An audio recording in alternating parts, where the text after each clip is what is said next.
The word of the Lord came unto me, saying, Son of man, when I bring the sword against a land, and the people of that land take a man, and make him their watchman, then if this watchman sees the sword coming upon the land, and he does not sound the trumpet, so that the people might be warned, then if the sword comes and takes the life of any man among them, that man shall be taken away in his iniquity. But I will hold the watchman accountable for his life. His blood shall I require at the watchman's hand. Now as for you, son of man, I have made you a watchman.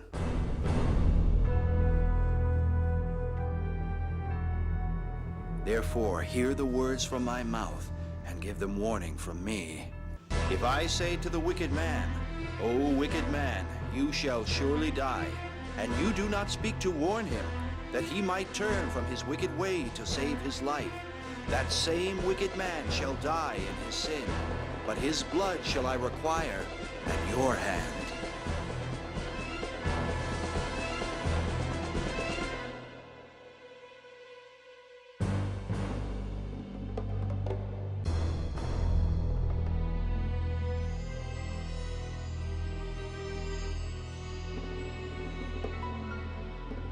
But if you warn the wicked, and he does not turn from his wickedness, he will die in his sin.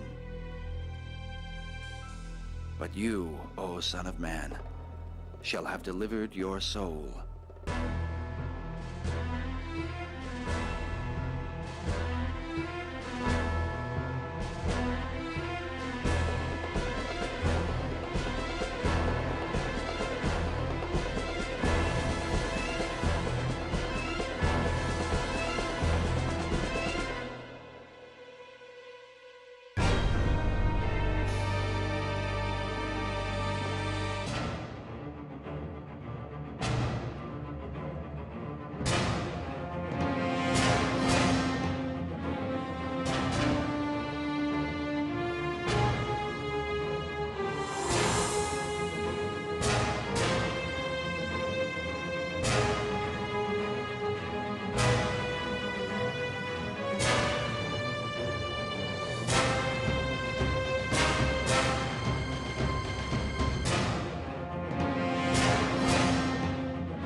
Assemble yourselves and come, all ye nations, and gather yourselves together round about. Let the nations be wakened and come up to the valley, for there will I sit to judge all nations.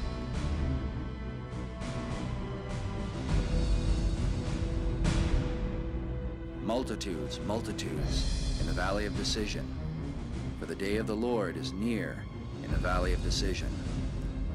The sun and the moon shall be darkened, and the stars shall withdraw their shining. The Lord also shall roar out of Zion, and utter his voice from Jerusalem. And the heavens and the earth shall shake, but the Lord will be the hope of his people, and the strength of the children of Israel. So shall ye know that I am the Lord your God, dwelling in Zion, my holy mountain. Then shall Jerusalem be holy, and there shall no more strangers pass through her any more. For centuries, man has believed that an end of this world as we know it would come. An event preceded by signs and wonders, mysteriously shrouded in the pages of prophecy. But as each generation continues, many ask the question, when will it be? Still others are adamant, declaring the time is at hand.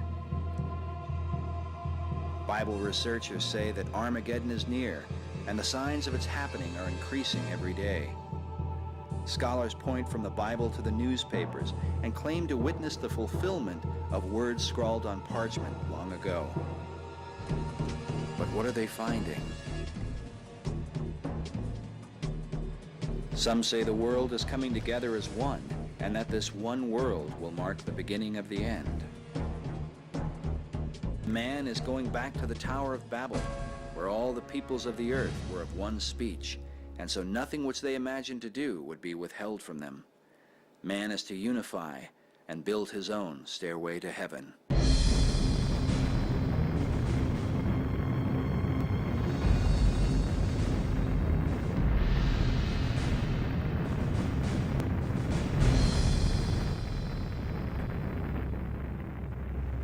A global economy marches forward. The United Nations cry peace and campaign for world government. Meanwhile, the Pope goes forth as the supposed vicar of Christ to gather all nations into a one-world religion. Joining hands with Buddhists, Hindus, voodoo priests, and witch doctors, he tells them, we are all praying to the same God. Can these things be setting the stage for what the Bible declared centuries ago? Well, the world, everybody has multiple good reasons for believing the Bible. You can't escape the Bible. The Bible is primarily prophecy. I think 29% of the Bible is prophecy. And most of the prophecy dealt with, has already been completed because it dealt with the first coming of Christ. Isaiah 46, 9 and 10, God says that he will use prophecy to prove his existence and to prove that the Bible is his word. The Lord says, I am God, and there is none like me, declaring the end from the beginning, and from ancient times the things that are not yet done. He says that he will tell us what is going to happen before it happens. He will watch over history to make certain that it does, and when it happens, you cannot deny that God exists, and the Bible is his word. Now, that's absolutely unique. That's one of the characteristics of the Bible that demonstrates that it's not just an everyday book out there. It is supernatural because prophecy has been fulfilled to the letter. There's no book like that in the world. The Quran doesn't claim that. Buddha never claimed that.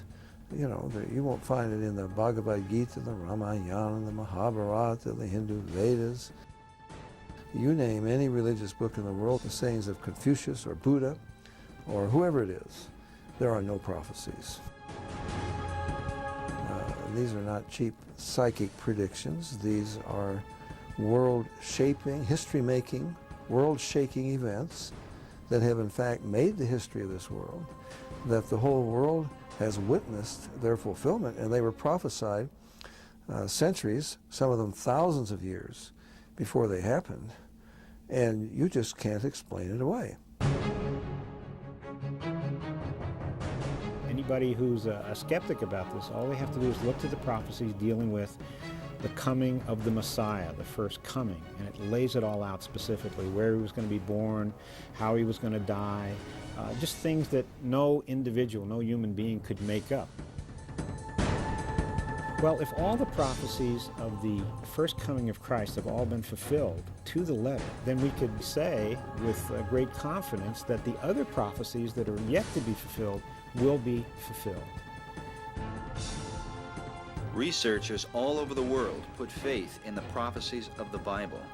Yet there are many who look to outside sources for prophetic insight and information about the end times. Where do unbiblical prophets and their prophecies stand in the Word of God? Isaiah 8:20 mocks them. Why do you turn to spirits that peep and mutter, these wizards? Perhaps the most famous is the 16th century astrologer Nostradamus, and in modern times, the so-called Christian psychic Edgar Cayce. The prophecies, so-called, of Nostradamus are not straightforward by any means. The Bible lays it out. It names names. It names places. You've got to figure them out from Nostradamus. It's rather obscure and rather ambiguous. Nostradamus is often credited with having predicted the reign of Napoleon Bonaparte. The argument comes from this mysterious quatrain.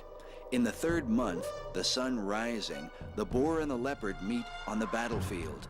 The fatigued leopard looks up to heaven and sees an eagle playing with the sun. John Hogue, a best-selling author of Nostradamus' prophecies, offers this interpretation. He writes, "The third month, June 1815, the boar, this is Napoleon, and the leopard, what Napoleon called the heraldic lion symbolizing England." Normally, the third month would be March, but somehow Hogue has changed it to June to make it fit. He calls the boar Napoleon, though Napoleon's standard was that of an eagle, not a boar. Then, without explanation, he makes the leopard into a lion so it can symbolize England. In another quatrain, Hogue rightly identifies the eagle with Napoleon. But the eagle has also been a symbol for other nations, including Poland, Saddam Hussein's Iraq, Hitler's Nazi Germany, and the United States of America. Why Napoleon should be singled out is not explained. Different people come up with different ideas of what does this prophecy of Nostradamus mean, or what does that one mean. And very often they have come up with prophecies, they thought, that didn't turn out. Or then after the fact, they think they have found something. For years, people have insisted that Nostradamus predicted Adolf Hitler with this quatrain. Beasts, wild with hunger, will cross the rivers. The greater part of the battlefield will be against Hister. Did Nostradamus miss the name Hitler by one or two letters, as many suggest? Pro-Nostradamus author Erica Cheatham admits that commentators before 1930 understood the Hister to be the river Danube from its Latin name Ister. As with Napoleon, Nostradamus adherents must alter what he actually wrote to make it fit. This same author goes on to say that I can dismiss 95% of Nostradamus' predictions as historical coincidence. I wouldn't waste my time on the prophecies of Nostradamus for a number of reasons. Number one, he doesn't even know God. He's not a true prophet of God.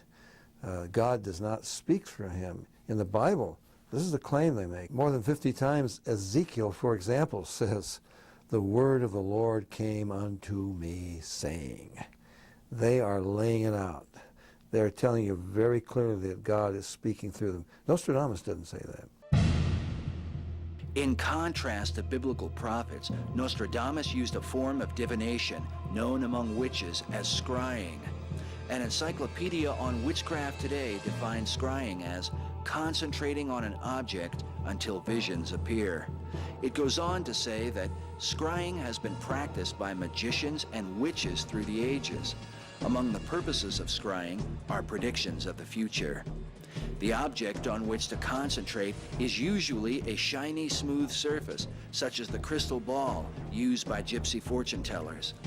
Ink, blood, and other dark liquids were used by the Egyptians. Bowls of water were used by Nostradamus. In Deuteronomy, God says, "There shall not be found among you anyone who uses divination, or who practices witchcraft, or one who interprets omens, or a sorcerer, or one who casts a spell, or a medium, or a spiritist, or one who calls up the dead. For whoever does these things is detestable to the Lord."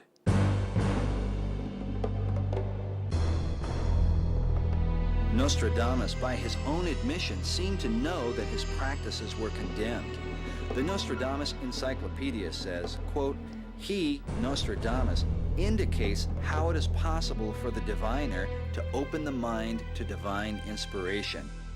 Almost in the same breath, however, he beseeches his infant son never to dabble in such practices, for, he says, they desecrate the body, disturb the mind, and send the soul to perdition."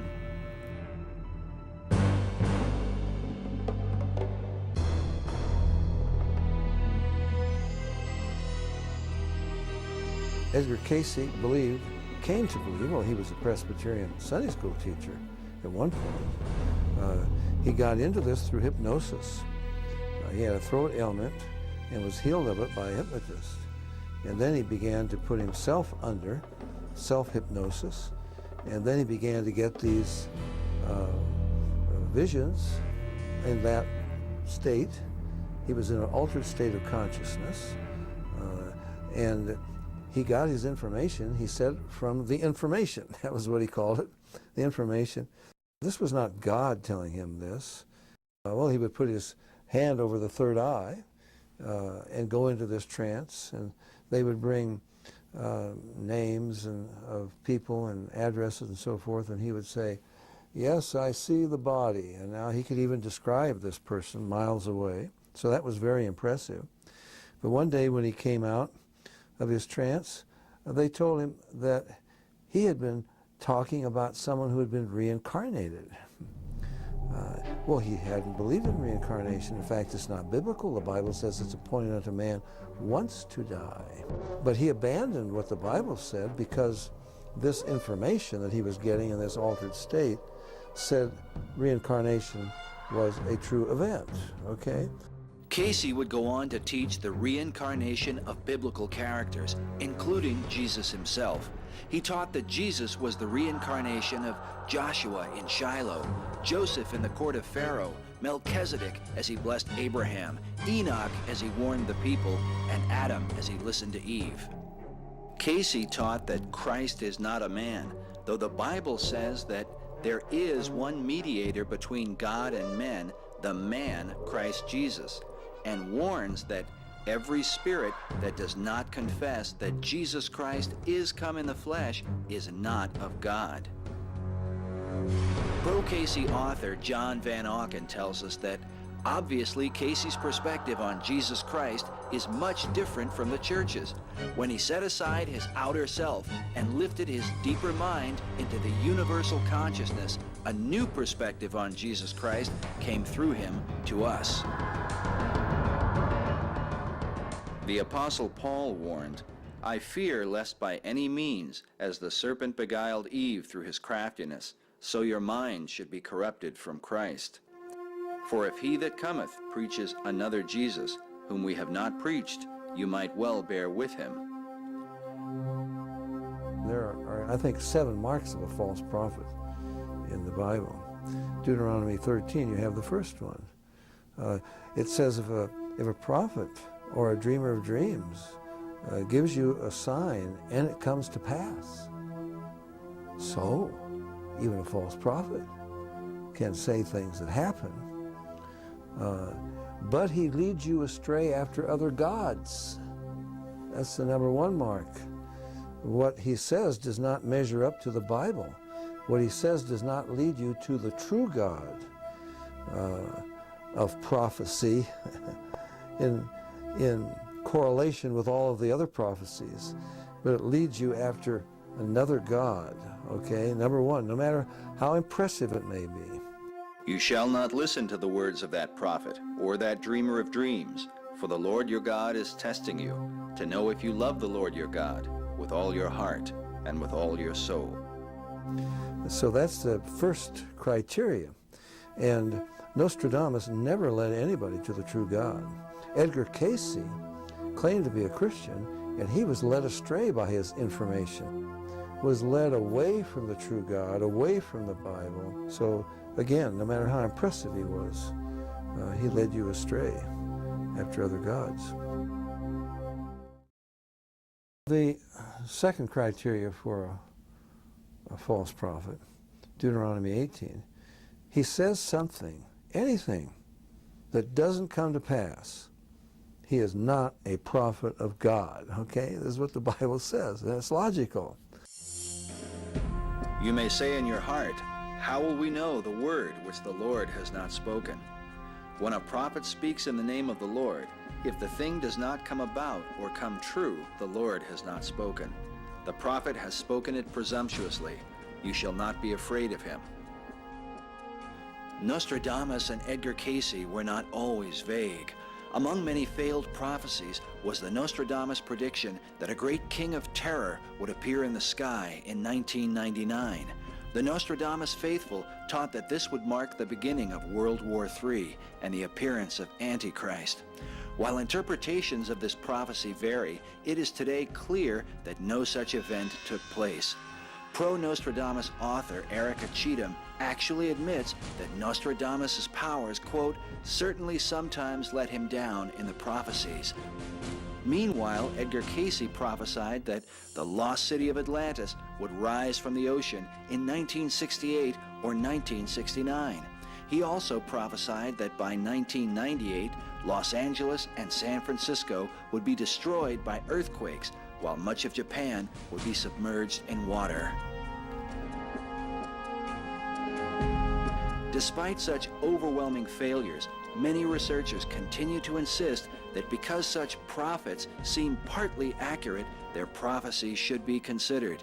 But if their vision does not come from God, as the evidence proves, then where does it come from? I had a friend years ago who was supposedly the world's or one of the world's leading experts on Nostradamus. We used to talk about it a bit, and he wrote books about it. He never convinced me of any valid prophecies of Nostradamus, but let's just say that there were some, because they're ambiguous. But let's say that there were some. How could he be half right? He would have to be inspired not by God, because God isn't half right. And he didn't even claim, you know, this is not God, this is some visions or whatever that he's getting from some source, but he is not in line with the prophets of God. He's not in agreement with the prophets of God. He's not bringing anybody to God. So his source would have to be something else. I believe that Satan can make predictions only if his agents fulfill them. So he can predict disasters and so forth and make them happen. I mean, Satan can do things. In the book of Job, he sent a wind that knocked a house down, and he had such control over it that he spared always. He stirred up the Sabaeans and the Chaldeans to come and, you know, and captured Job's flocks and kill his servants. Always one was left to come and tell Job. So he has apparently some power if God allows him to do that. So Satan could do some things that would seem supernatural. And he probably has an IQ of several trillion, I don't know, better computers than we have. He probably doesn't need computers. So he could extrapolate and, figure out what things might happen. So you could get some accuracy, but not 100%. I mean, not even close to it. So the very fact that it's not 100% proves this is not from God. But false prophecy is not limited to cults and New Age adherents. It seems to have an accepted place in certain churches.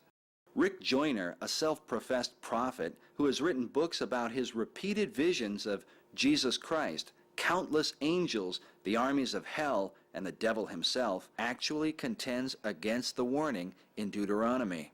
He writes, "One of the greatest hazards affecting maturing prophets is the erroneous interpretation of the Old Testament exhortation that if a prophet ever predicted something which did not come to pass, he was no longer to be considered a true prophet."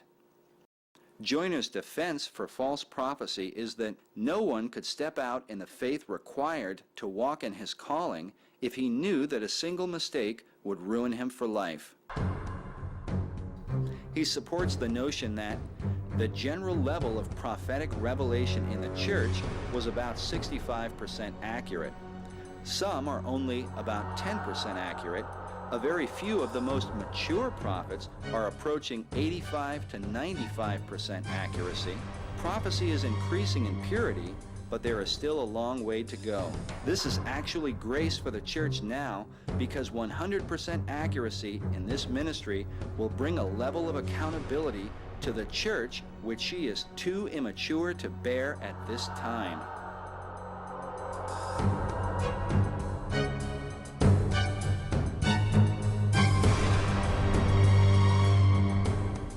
Nowhere in the Bible are God's prophets trained in such a manner.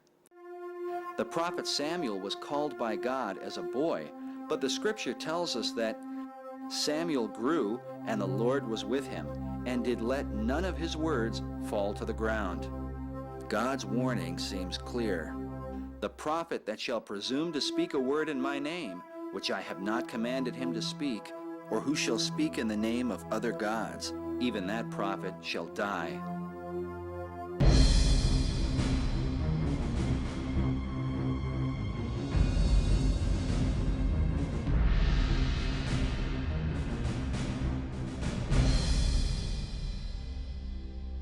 Have you not seen a vain vision?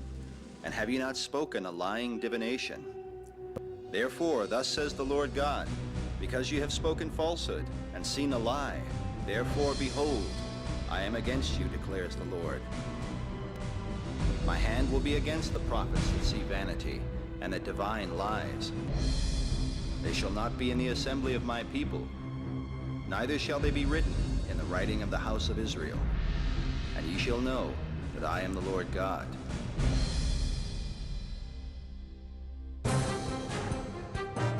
Traveling away from the prophets that God says shall not profit this people at all, we press on to the true prophecies of God.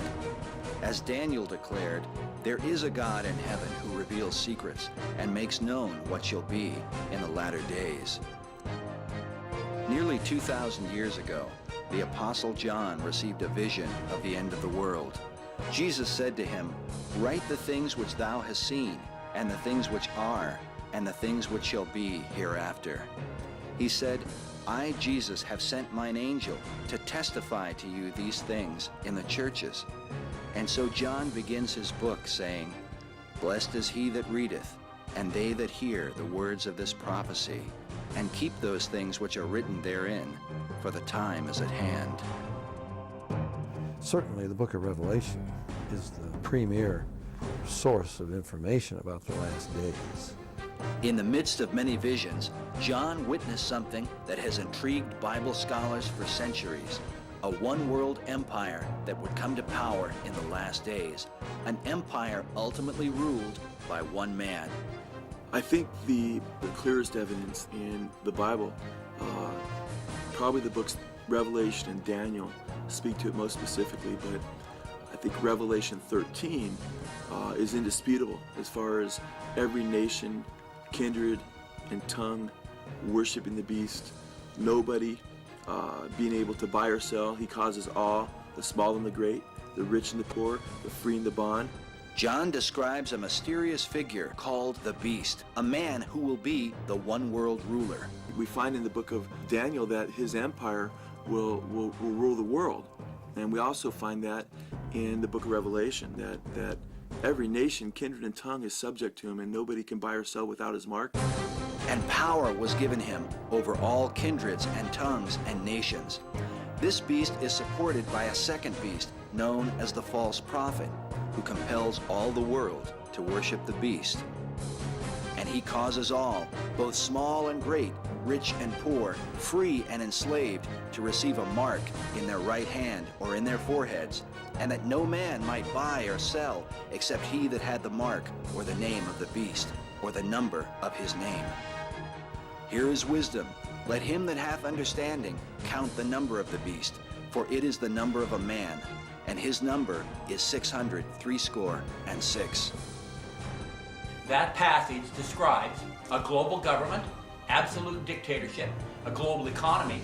No one can buy or sell unless they have the mark, and a global coercion that is made possible. So if you have everybody, and that covers everybody, and God went to great lengths to say rich and poor, free and bond, and so forth, to make us understand that this was a worldwide unification in every nation, kindred, and tongue. But this one world empire had been witnessed centuries earlier by the prophet Daniel. Nebuchadnezzar, the king of ancient Babylon, was given a dream of a great image. God sent Daniel to interpret the dream and revealed that the figure represented 4 world empires that would come to power.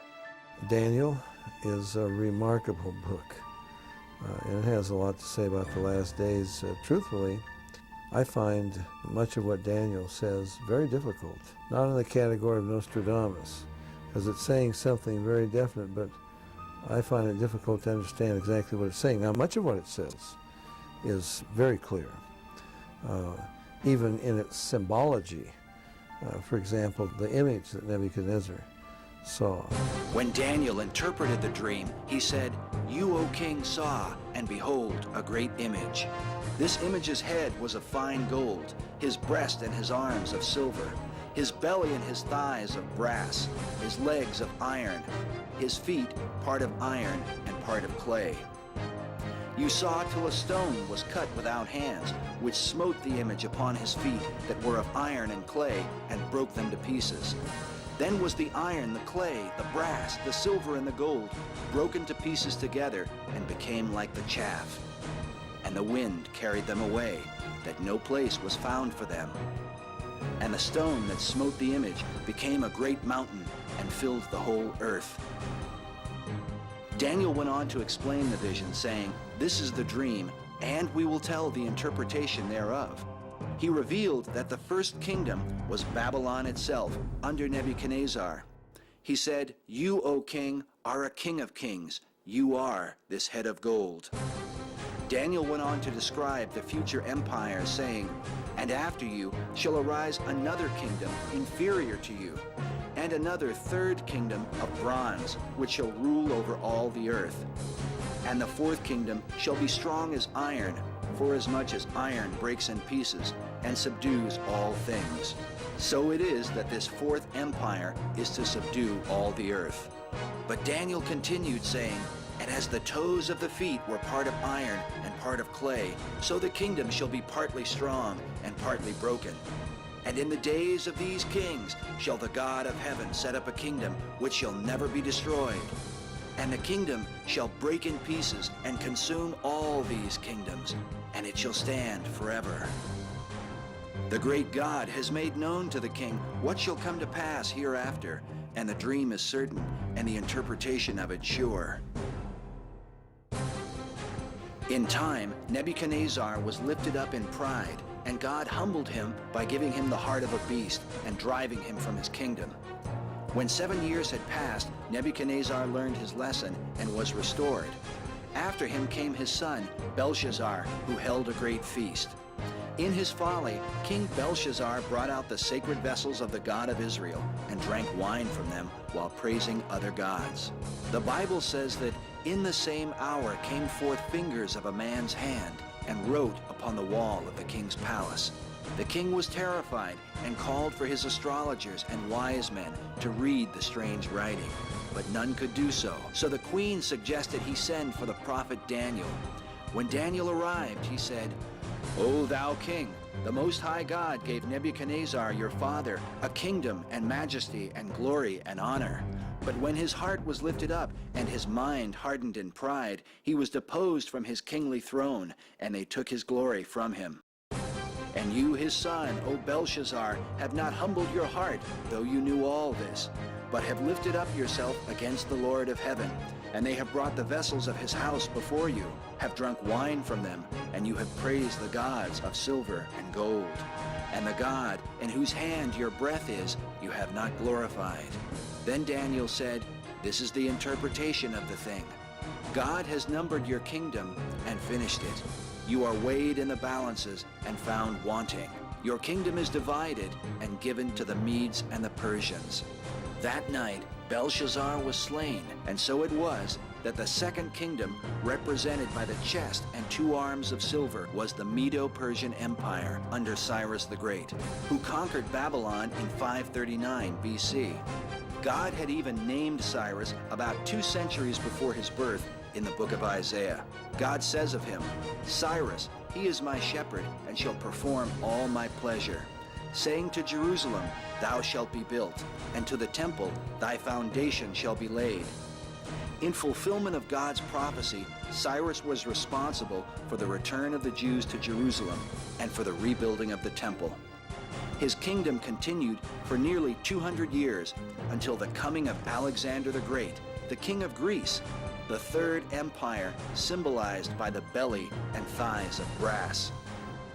Alexander defeated the kings of Media and Persia, an event specifically prophesied by Daniel, who was given a vision of a he-goat and a ram with 2 horns. The prophecy says that the goat smote the ram and broke his 2 horns, and then tells us specifically, the ram which you saw having 2 horns, these are the kings of Media and Persia, and the rough goat is the king of Greece. Alexander himself was prophesied by Daniel, called the Great Horn of the he-goat, telling us that this great horn is the first king of the Greek Empire.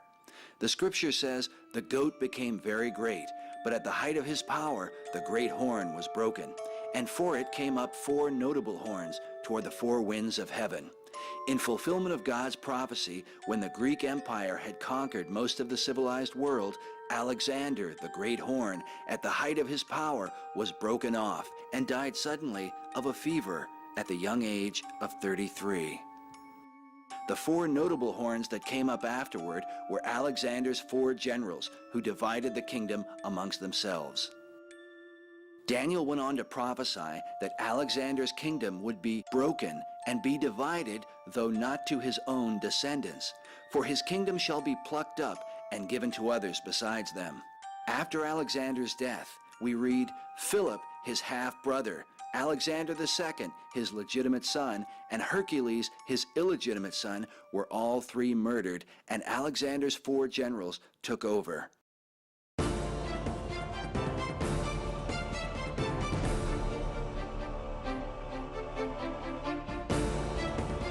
Daniel's prophecies are so specific, even foretelling the reign of Antiochus Epiphanes, who would ruthlessly persecute the Jews in the 2nd century BC, that critics have attempted to argue that Daniel must have been written after the events described. But Daniel's authorship was not questioned until about the 3rd century AD, nearly 900 years after it was written. The first to object was the Greek philosopher and historian Porphyry. The Encyclopedia Britannica tells us that Porphyry was well known as a violent opponent of Christianity and defender of paganism. In defense of Daniel, the Jewish historian Josephus, who lived in the 1st century AD, confirms Daniel's authorship and chronicles how Alexander the Great encountered the book of Daniel. He writes, quote, when the book of Daniel was showed him, wherein Daniel declared that one of the Greeks should destroy the empire of the Persians, he supposed that himself was the person intended. Originally in Hebrew, the book of Daniel was translated into Greek prior to 270 BC in a document known as the Septuagint, the Greek translation of the Old Testament. This confirms the writing of Daniel well before a number of the prophecies, including that of Antiochus Epiphanes, occurred. The Septuagint itself is an often debated work, but its history is confirmed by Josephus, who gives a detailed account of how its translation came about in the 3rd century BC. The book of Ezekiel, written in the 6th century BC, also makes mention of Daniel, as did Jesus himself, who said specifically, "When you shall see the abomination of desolation, spoken of by Daniel the prophet, whosoever reads, let him understand." Meanwhile, the arguments against the date of Daniel's writing consist only of unbelieving objections rather than historical evidence. The dominance of the Third Empire continued until about 169 BC, when the Greeks lost control of ancient Macedon to the fourth kingdom of Daniel's prophecy.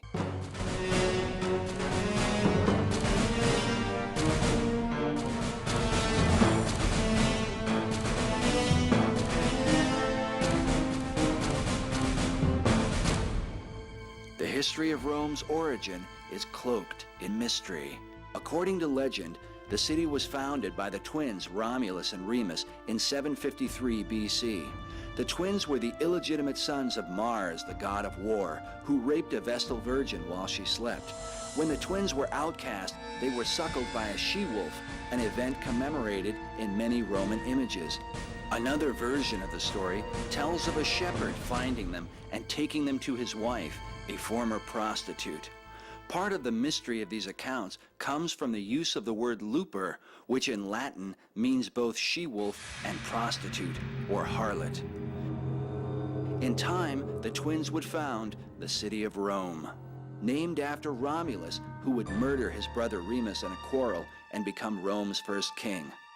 After a long reign, Romulus vanished into a thunderstorm and supposedly became a god. Later, he reappeared and, descending from the sky, declared to those who listened that, quote, "It is the will of heaven that Rome be the capital of the world."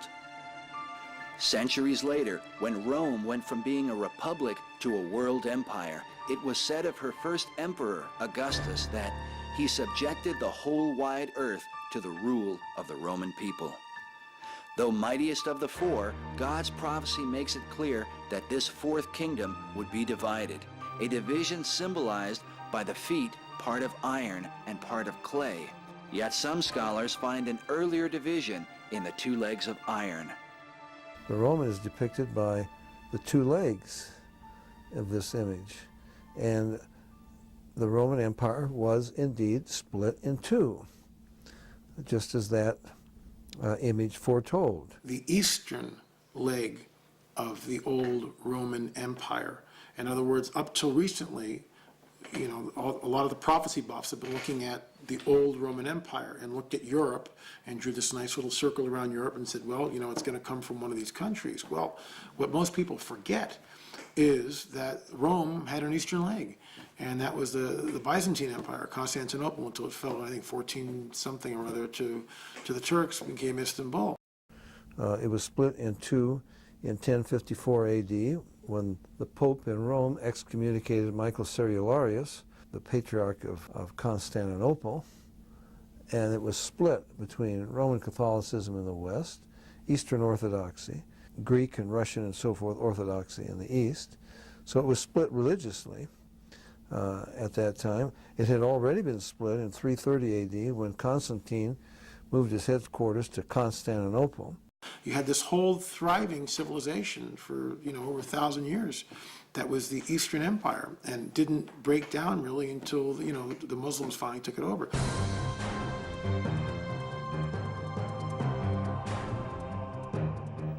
So important is the understanding of the four world empires that God showed Daniel another vision of these kingdoms, symbolized by four great beasts.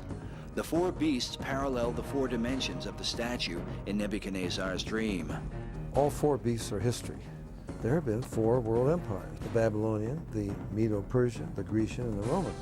While most researchers agree that the first three beasts have come, it is this fourth beast that has yet to reach its complete fulfillment. Of the vision Daniel wrote, "Behold, a fourth beast, dreadful and terrible. It was diverse from all the beasts that were before it, and it had 10 horns. And there came up among them another little horn. In this horn were eyes like the eyes of a man, and a mouth speaking great things. I beheld, and the same horn made war with the saints, and prevailed against them, until the Ancient of Days came. Then the angel who stood by said, The fourth beast shall be the fourth kingdom on earth, and shall devour the whole earth. And the 10 horns out of this kingdom are 10 kings that shall arise, and another shall rise after them. The 10 kings are also represented by the 10 toes of the statue in Nebuchadnezzar's dream. Daniel prophesied that in the days of these kings shall the God of heaven set up a kingdom which shall never be destroyed. So we know that the millennial kingdom of Christ can only occur at a time when there are 10 kings ruling the world. This revived Roman Empire will come under 10 heads. Now, I never believed they were the 10 nations Western Europe, because the Roman Empire itself was much larger than Western Europe. It went all down through Syria, and, Turkey and Syria and Lebanon and all across North Africa and so forth. So the world will be divided into 10 regions under 10 local heads. And already for computer reasons, for banking reasons, the world has been divided. The Club of Rome divided the world 25 years ago into 10 regions, and that's pretty much the way it's laid out today. In the days of those kings, the God of heaven will establish a kingdom. So if the rabbis had known that one prophecy, if the disciples of John the Baptist had known that one prophecy, it would have solved a lot of problems for them. Because John the Baptist sent 2 disciples, you remember, from prison. He said to Jesus, Art thou he that should come, or look we for another? Hey, Lord, I ought to at least be prime minister. I introduced you to Israel, and if you're going to take the throne of your father David, how come I'm about to get my head cut off? It doesn't make sense. They thought the kingdom would be established then. No. It will only be established when those 10 kings, in the days of those 10 kings. These 10 kings were also witnessed by the Apostle John, who saw a vision of a beast with 7 heads and 10 horns.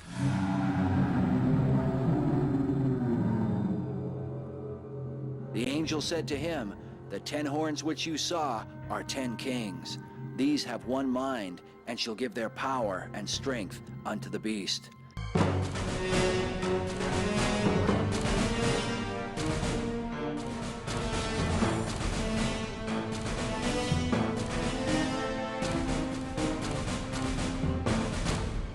So the world is to be ruled by 10 men, who will ultimately give their power to one man, the little horn of Daniel's vision, the mysterious figure known as the man of sin and son of perdition, Antichrist.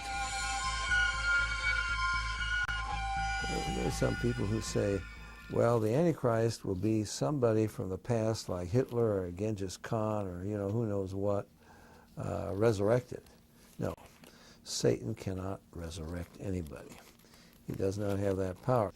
It says he has a deadly wound. See, people talk about, the fourth beast represents the Antichrist and the revived Roman Empire. Then it says, I saw one of his heads. He's got 7 heads.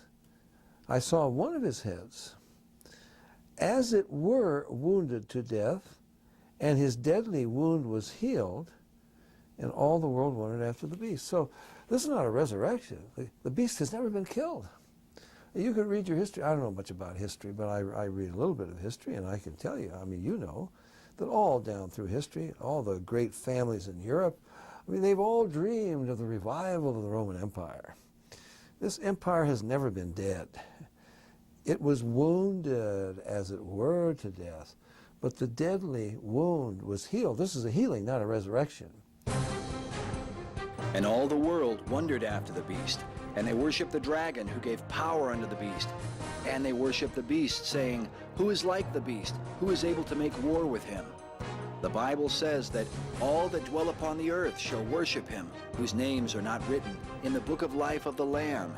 Scholars believe this worship denotes a one-world religion focused on both the dragon, whom the Bible calls Satan, and the beast, or Antichrist. This apostate church, as some have called it, is symbolized by yet another figure in John's revelation. The angel said to him, Come here, I will show you the judgment of the great harlot that sits upon many waters. So he carried me away, And I saw a woman sit upon a scarlet-colored beast, having 7 heads and 10 horns. And the woman was arrayed in purple and scarlet, having a golden cup in her hand, full of abominations. And upon her forehead was a name written, Mystery, Babylon the Great, the mother of harlots and abominations of the earth. I mean, this is incredible. This is the 4th time this beast has been seen in the Bible. Never did it have a woman on his back before. We never hear an expression of surprise or astonishment from anybody, but now he says, when I saw her, I wondered with great admiration. It's not just, he doesn't admire her, he's astonished. A woman rides the beast, and not like in a rodeo, the critter isn't trying to buck her off. She's apparently in control. A woman on a beast? And this horrible world-devouring creature? And a woman is riding on it, apparently directing it. And I think the Bible makes it very clear who that woman is. Well, he gives us all the identifying characteristics. While the specific identity of the harlot is a matter of great debate, for now it can be said that most scholars agree she represents a world religious system and is called a harlot because of her unfaithfulness to God. It is believed this religious system somehow controls or manipulates the coming one-world government, symbolized by the fact that the woman rides the beast. There are signs the world is speedily coming to an end. These words are attributed to an Assyrian clay tablet dated 2800 BC. It seems that men have believed the end is near in almost every generation. Pope Innocent III pronounced the second coming of Christ in the year 1284 AD because this date was supposedly 666 years after the founding of Islam. There have been many such predictions that have often compelled men to extreme behavior. In 1669, a cult in Russia known as the Old Believers began setting themselves on fire to protect themselves from Antichrist. It is reported that by 1690, 20,000 people had perished as a result. In the 19th century, a second Adventist named William Miller convinced thousands that the world would end in 1843. But when that date came and went, Miller recalculated and claimed the date was really October 22nd of the following year. Charles Taze Russell, the claimed founder of the Jehovah's Witnesses, was convinced by Nelson Barber that Jesus Christ had returned in 1874, but that his return had been invisible. Russell went on to promote this teaching, saying, quote, "The millennium began in 1874 with the return of Christ." Russell would later revise his view, and since then the Jehovah's Witnesses have predicted the world would end in 1914, 1918, 1925, 1941, and 1975. But as contrary as they seem, even these things are the fulfillment of God's prophecies.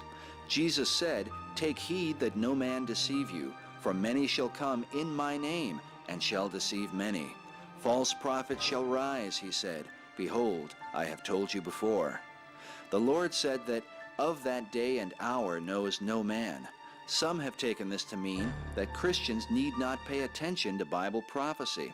But Jesus also said, "Watch therefore, because you do not know what hour your Lord will come. And what I say unto you, I say unto all, watch." Considering these things, what is it about this time on earth that sets it apart from all those centuries that have come before us? Any time prior to the 20th century, the 666 and any other date that has actually been predicted would have been an impossibility as far as what the biblical parameters were in the model that Jesus set forth to show forth the end of the world in Armageddon. And we know that because the Bible told us that Israel would have to become a nation again. We know that Israel would have to become a nation again based on several different prophecies. I mean, and the most significant prophecy, I think, has to do with the restoration of Israel to its land, which happened in 1948.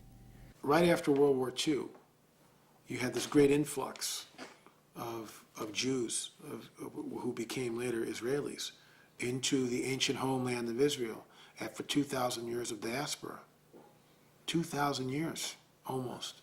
You've got these people coming from all over the world into Israel in 1948. Now, 48 was when they became a homeland, but prior to that, they were all there. From the end of the war, from 45 on, they were there, and we all know what happens. The British pull out, and, a nation becomes a nation in a day. It's kind of bizarre after 2,000 years.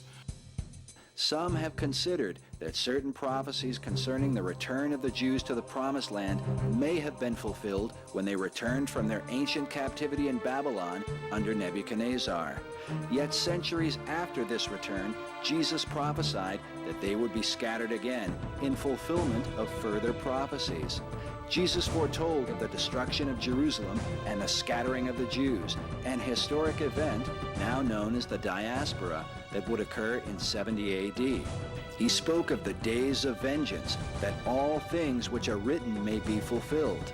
For there shall be wrath upon this people, he said, and they shall fall by the edge of the sword, and shall be led away captive into all nations.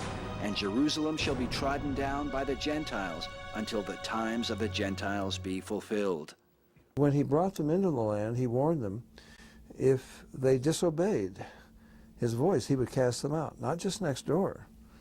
He would scatter them to every nation on the face of this earth. You find that in Amos 9:9, you find that in Deuteronomy 28, verse 64. I mean, all through the Bible, over and over and over, God said he would scatter them, he would sift them like wheat among all the nations of the earth. And it happened. We call them the wandering Jew. You find them everywhere. And God said that during their dispersion, they would be hated, persecuted, killed, mocked like no other people on the face of this earth. Anti-Semitism is laid out in detail.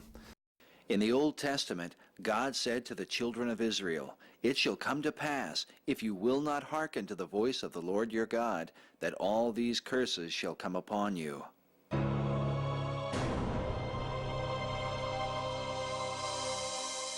The Lord shall cause you to be defeated before your enemies, and you shall be removed into all the kingdoms of the earth. And you shall be left few in number, whereas you are numerous as the stars of heaven, because you would not obey the Lord your God. And the Lord shall scatter you among all people, from the one end of the earth to the other. And among these nations you will find no ease, neither shall the sole of your foot find rest. But the Lord shall give you there a trembling heart, and failing of eyes, and sorrow of mind. And your life shall hang in doubt before you, and you will be in dread night and day, and shall have no assurance of your life, and no man shall save you. Your sons and your daughters shall be given unto another people, while your eyes look on and yearn for them. But there will be nothing you can do. And you will never be anything but oppressed and crushed continually, so that you will be driven mad by the sight of what you see. And you shall become an astonishment, a proverb and a byword among all nations, to which the Lord shall lead you. And there is no people ever in history that has been marked in that way, like the Jews. I mean, that in itself would be enough to tell you that the Bible is true. God said they would be hated and persecuted and killed, but he would not let them be destroyed. Hear the word of the Lord, O you nations. He who scattered Israel will gather him and keep him as a shepherd does his flock. And why do I believe the Jews are being encouraged to return to their land? Because God foretold that he would bring them all back. He said at the end of the age in Old Testament prophecies that they would not, that he would bring them back as, back to the land. And that once they were back to the land, they would never more be thrown out of it. And I will bring back my exiled people Israel, and they shall build the waste cities and inhabit them. And they shall plant vineyards and drink their wine. They shall also make gardens and eat the fruit of them. And I will plant them upon their land, and they shall no more be pulled up out of their land, which I have given them, saith the Lord thy God. So if you see Israel destroyed and annihilated, well, then we can throw away our Bibles and find another religion to believe in. Because God said absolutely clearly he would not allow them to be defeated. The nation Israel will not cease to exist as a nation forever, God says in Jeremiah 31, beginning at verse 35. And he says, if they cease, then there's no sun in the sky, there's no moon, there's no stars, the tides don't work, this universe is finished. That's how important Israel is. If you believe in the prophetic time clock, and I do, I believe that the only way you can look, we as Christians can factor anything in at all, is you got to look at Israel. Israel's the key. Israel is the key. The prophecies hinge around Israel. Israel is the key to all end time events, and we show that, you know, that the actual clock ticking down toward the end of the age could not begin until Israel had returned back to her land. So if I lived 200 years ago and you said, Lynn, when's Jesus going to come back? And I would say, I don't know. He's going to come back, but I don't think we're in the window of time where that's going to happen. Also, Israel had to be a nation for Armageddon to take place, because in Zechariah 14, we see in 12 through 14, we see all the nations surrounding Israel. If Israel doesn't exist, you can't have all nations surrounding them to destroy them. The word Armageddon has become a general term for destruction, calamity, and the end of the world, as represented by various artists, filmmakers, and authors. Yet its biblical meaning is more specific. According to the Bible, Armageddon is what happens when all the nations of the earth are gathered together against Jerusalem and the Jews. God declared that in the last days he would make Jerusalem a cup of trembling for all the nations of the earth. Zechariah chapter 12 tells us that they'd be a burdensome stone, that if anybody sought to lift that stone, they'd be injured. We see that the whole world is looking at Israel as a burdensome stone that's keeping the world from this world peace. God said, I will make Jerusalem a cup of trembling, a burdensome stone in the last days for all the nations of the world when they're in their siege against Jerusalem. And there is a siege against Jerusalem today. I mean, you can't believe it. Well, a cup of trembling. I mean, what a stupid remark. I mean, you know, what's that about? I mean, what a ridiculous statement to make. You know, and scoffers at the Bible have pointed to that and go, please, Jerusalem, a cup of trembling in the whole world? Let's take it literally. Let's look at that 500 years ago. Let's look at it during the Crusades 1,000 years ago. Not to the whole world, it wasn't a cup of trembling, was it? Not to the whole world in a literal sense. And I'm a literalist, unfortunately. But when it says the whole world, Jerusalem today is a cup of trembling to the whole world. The United Nations has condemned Israel more than 370 times. Never condemned the Arabs for attacking them. They've condemned the Jews for defending themselves. I mean, it's incredible. The whole world is against them. And God said, I will make them a cup of trembling. And this is the number one problem that the United Nations faces today. Everybody knows it. The United Nations has spent 1/3 of its time in deliberations and pronouncements about Jerusalem and Israel, this little land that has 1/1000th of the world's population. They spent 1/3 of their time on it. Everyone's afraid. If, you know, what happens if, you know, this powder keg starts off in the Middle East and maybe looking at World War III? It has become a cup of trembling to the whole world. God foretold of the siege both against Judah, the Jews, and against Jerusalem. Then he goes on to speak of the day of the Lord, saying, Behold, the day of the Lord cometh, for I will gather all nations against Jerusalem to battle. God makes it clear that what he does with Israel is to be a witness to all the nations of the earth. In fact, in Isaiah 43:10, God says to Israel, you are my witnesses to yourselves and to the world that I am God. Not because we've got a lot of godly Jewish people running around the world telling people that God exists. They don't do that. But because of what the Bible said would happen to them, and it has happened. I do not this for your sakes, O house of Israel, but for my holy name's sake. The nations shall know that I am the Lord, says the Lord God, when I shall be sanctified in you before their eyes. For I will take you from among the nations, and gather you out of all countries, and will bring you into your own land. Some might find it hard to believe that all the world would be against the Jews, since Israel seems to have many allies. Some have even believed that the Jews secretly control the world behind the scenes, manipulating media and world government. But God said of Israel under the curse of the law that there would be no might in their hand, and that Israel would be only oppressed and crushed always because of their disobedience.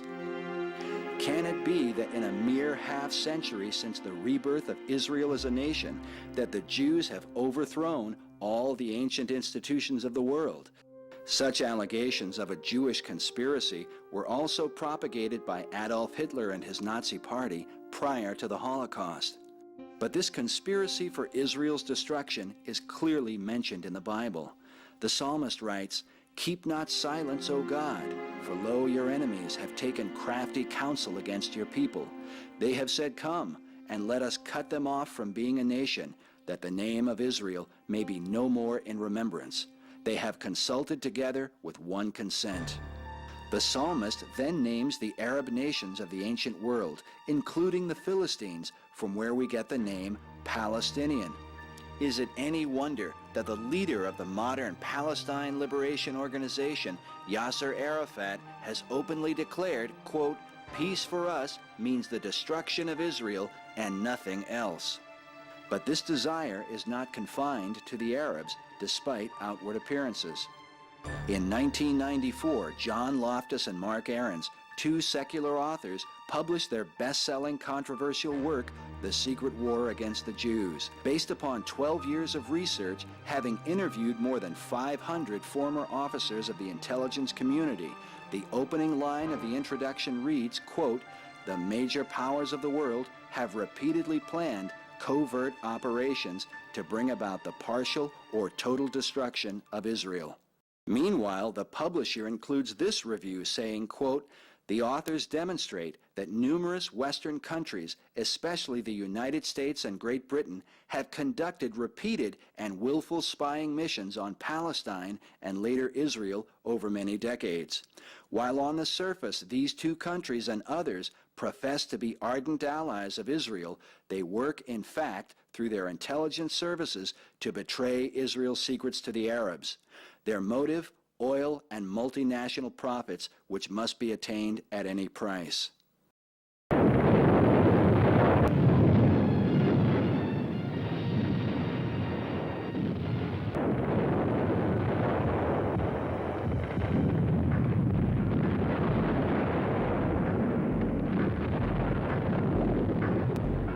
The Bible foretells that events leading to Armageddon will be a time of trouble, the likes of which mankind has never before witnessed.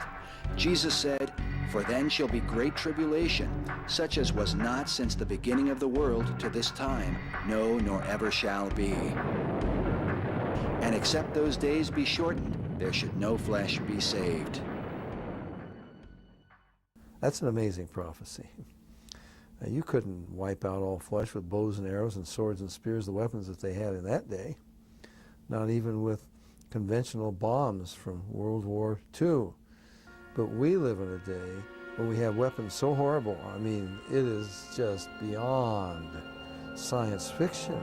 You give us an address anywhere, and we'll send a bomb right through the front door from 500 miles away. Man has the power to destroy the earth completely. Now, that's never happened before. They couldn't do it with bows and arrows and horses and so on and so forth. In fact, the Bible says the nations will turn their weapons on each other in Zechariah 14, and it says that as they're standing, their eyeballs and their tongues will be consumed and dissolved out of their mouths while they're on their feet. That was impossible with weapons that we had just 80 years ago. You couldn't have even foreseen when this prophecy, Jesus says, "Unless I intervene, no flesh is left." I think you got a nuclear exchange underway or about to start, and Jesus intervenes to rescue Israel. He's not going to let them be destroyed. "Then shall the Lord go forth and fight against those nations, as when he fought in the day of battle. And his feet shall stand in that day upon the Mount of Olives, which is before Jerusalem on the east." When this passage is compared with the New Testament, we find further reassurance of the second coming of Christ. In Acts chapter 1, Jesus stood upon the Mount of Olives with his disciples. Perhaps they were considering Zechariah's prophecy when they asked, "Lord, will you at this time restore again the kingdom to Israel?" Jesus answered them, saying, "It is not for you to know the times or the seasons which the Father has put in his own power." Then as they beheld him, he ascended into heaven. The disciples seemed to watch in confusion, and so 2 men stood by in white clothing, who said to them, "You men of Galilee, why do you stand gazing up into heaven? This same Jesus who is taken up from you into heaven shall so come in like manner as you have seen him go into heaven." The angels seemed to be reassuring the disciples that Jesus would indeed fulfill Zechariah's prophecy, that even as he ascended from the Mount of Olives, he would likewise return, and his feet will stand in that day in the same place he departed. And he destroys Antichrist, because it's Antichrist. I believe it's not just Russia, in my opinion, and the Arab nations and Confederacy and so forth. Sure, they're there, but it's the whole world. United States, too, everybody. And they're vying with one another, you know. The kings come from the east, maybe they can take over at this time. I don't know, it gets to be a whole mess in Armageddon. And God says in Ezekiel 38 that he brings the nations there to judge them, to punish them for what they've done to his people Israel. He also is punishing Israel. This is the final punishment for Israel. Jeremiah 30 verse 7 is called the time of Jacob's trouble, but he will be preserved out of it. So God is going to punish the world, and he's going to chastise his people. And then Christ will intervene, or there wouldn't be anybody left on this earth. I mean, we can turn this earth into a sterile bit of dust, not even a microbe, not even a mosquito or a cockroach left. We have the weapons to do that. And that's an amazing prophecy. That's Armageddon. But how will all nations be gathered together against Jerusalem unless they are somehow united in a common cause? Bible researchers believe that cause will be the last day empire prophesied through Daniel and witnessed by the Apostle John.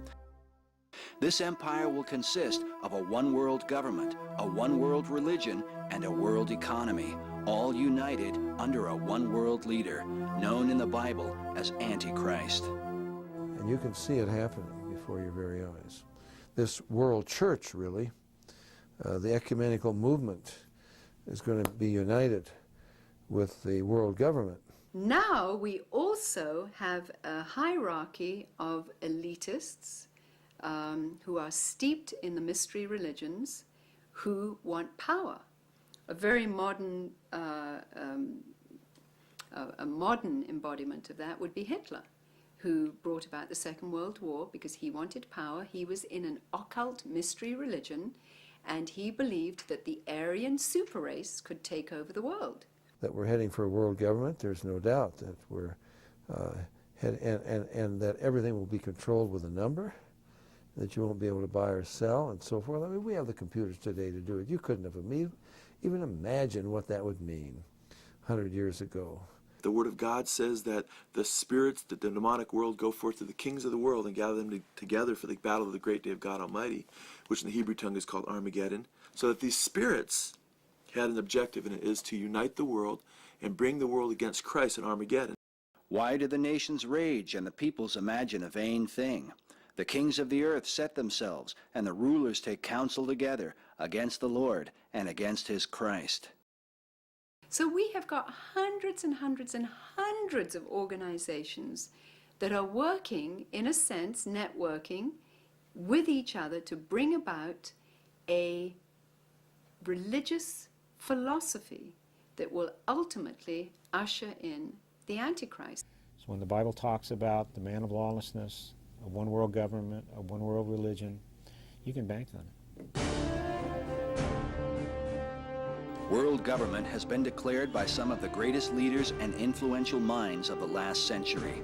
The focus of their desire is supposedly world peace. Albert Einstein said, mankind's desire for peace can be realized only by the creation of a world government. Einstein also declared, quote, there is no salvation for civilization or even the human race other than the creation of a world government. Meanwhile, Nehru, the leader of India during the days of Mahatma Gandhi, declared, I have long believed the only way peace can be achieved is through world government. We have arrived at a stage where the next step must comprise a world and all its states submitting to the authority of world organization. Mortimer Adler said, world peace is impossible without world government. And Sir Winston Churchill declared, the creation of an authoritative world order is the ultimate aim toward which we must strive. French President Charles de Gaulle seemed adamant when he said, nations must unite in a world government or perish. Walter Cronkite said concerning nuclear devastation that, quote, if we are to avoid that catastrophe, a system of world order, preferably a system of world government, is mandatory. The proud nations someday will see the light, and for the common good and their own survival, yield up their precious sovereignty, just as America's 13 colonies did 2 centuries ago. In 1992, Strobe Talbot, President Clinton's Deputy Secretary of State, was quoted in Time magazine saying, in the next century, nations as we know it will be obsolete. All states will recognize a single global authority. National sovereignty wasn't such a great idea after all. In December 2001, Edward Widmer, the president of the Illinois Division of the United Nations Association of the United States, said, quote, within 10 years' time, you're going to see the beginning of an embryonic world order. Britain's Prime Minister, Tony Blair, said, quote, globalization has transformed our economies and our working practices. It is a political and security phenomenon. We are all internationalists now, whether we like it or not. We are witnessing the beginnings of a new doctrine of international community. While the quote that seems to consolidate them all comes from Robert Mueller, former Assistant Secretary General of the United Nations, who said, we must move as quickly as possible to a one-world government, a one-world religion, under a one-world leader. As to what manner of leadership is under consideration, consider this quote from Paul Henry Spaak, the former Secretary General of NATO, who in 1957 said, what we want is a man of sufficient stature to hold the allegiance of the people and to lift us out of the economic morass into which we are sinking. Send us such a man, and be he God or the devil, we will receive him. Late in the 18th century, a group known as the Jacobins, who brought about the French Revolution, said they were seeking to establish what they called a universal republic or a new world order. That very phrase has come to represent the entire march toward world government, the coming last day empire spoken of by the highest offices in all the world.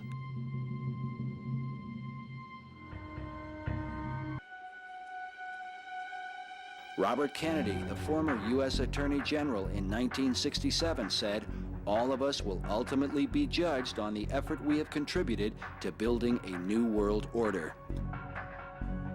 In October 1967, Richard Nixon was quoted in Foreign Affairs saying, the developing coherence of Asian regional thinking is to evolve regional approaches to development needs and to the evolution of a new world order. A few years later, the New York Times reported that Nixon spoke of the talks as a beginning, merely reiterating the belief he brought to China that both nations share an interest in peace and building a new world order. On July 26, 1968, the Associated Press reported that New York Governor Nelson A. Rockefeller says as president he would work toward international creation of a new world order. In 1976, a new document surfaced that was called the Declaration of Interdependence. It was signed by 32 U.S. senators and 92 representatives in Washington, D.C. It read, in part, 2 centuries ago, our forefathers brought forth a new nation. Now we must join with others to bring forth a new world order. And Henry Kissinger, in an address before the United Nations in 1975, said, "So we say to all peoples and governments, let us fashion together a new world order." In 1994, Kissinger stated that the New World Order cannot happen without U.S. participation, as we are the most significant single component. Yes, there will be a New World Order, and it will force the United States to change its perceptions. This New World Order goal is supposedly for the good of all mankind, as Nelson Mandela affirmed in the Philadelphia Inquirer in October of 1994, when he said, "The New World Order that is in the making must focus on the creation of a world of democracy, peace, and prosperity for all." Democratic leader Richard Gephardt in the Wall Street Journal said, "We can see beyond the present shadows of war in the Middle East to a new world order where the strong work together to deter and stop aggression."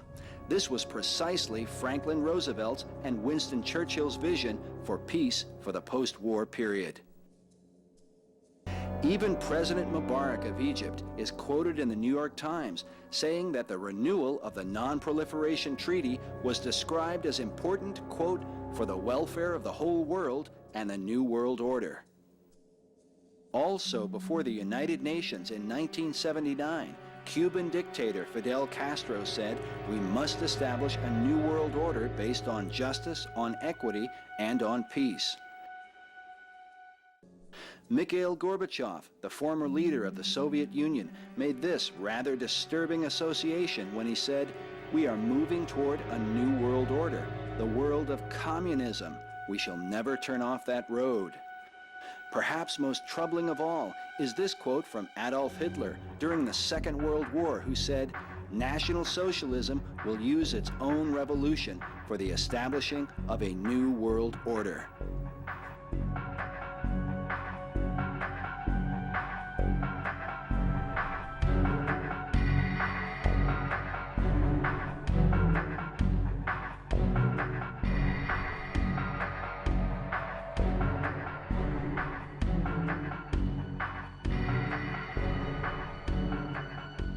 Such disturbing statements about the New World Order are not confined to Hitler.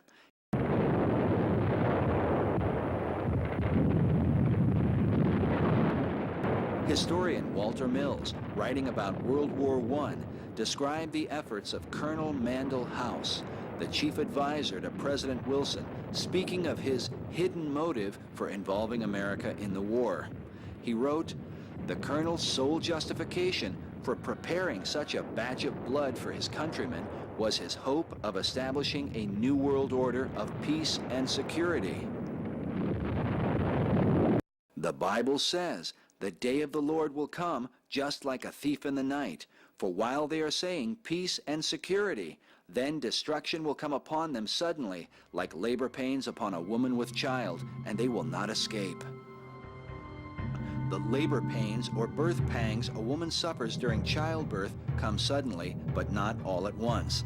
The contractions are usually spread apart at first and can continue for many hours. But as the labor reaches its climax, the contractions quicken until they come one right after another. This is the picture given in the Bible of how catastrophic events will progress as the day of the Lord approaches. The starting gun for these contractions seems to be the cry of peace and security, as we saw with Colonel House and the First World War. In fact, during World War I, Nicholas Murray Butler, who ironically would win the Nobel Prize for Peace, gave this mysterious address before the Union League of Philadelphia on November 27, 1915.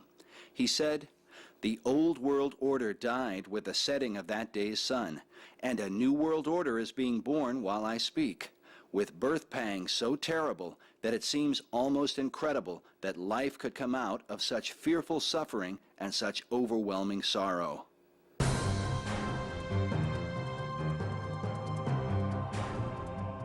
And An estimated 16 million lives were lost during World War I. But the conflict to come would make the Great War pale by comparison.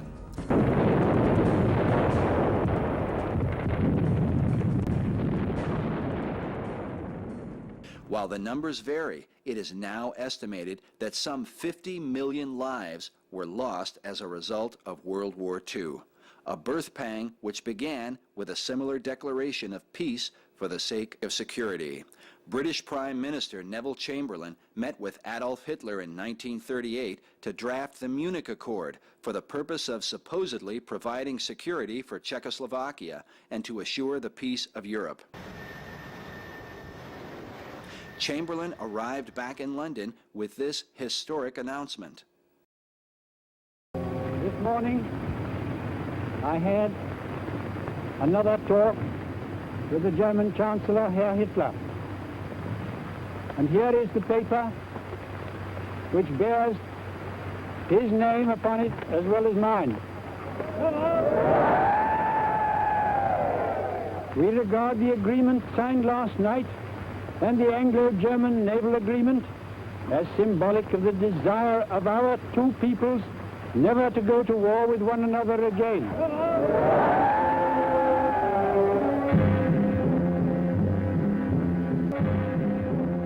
I believe it is peace for our time, he said. Go home and get a nice quiet sleep. So confident were the British, they posted signs saying, "Don't mind Hitler, take your holiday." 6 months later, Hitler violated the agreement when the Nazis invaded Czechoslovakia. In less than a year, World War II was officially underway. Chamberlain's declaration of peace is today considered one of the greatest blunders of the 20th century. Can these events have been a foreshadowing of things to come? You be the judge as you consider this speech given by President George Bush Sr. when he spoke of the New World Order before the United States Congress in 1991. A new world order where diverse nations are drawn together in common cause to achieve the universal aspirations of mankind: peace and security, peace and security, freedom, and the rule of law. Some find it interesting that President Bush made this declaration on September the 11th, 1991, exactly 10 years prior to the destructive attack on America. But Bush had spoken of the New World Order a year before.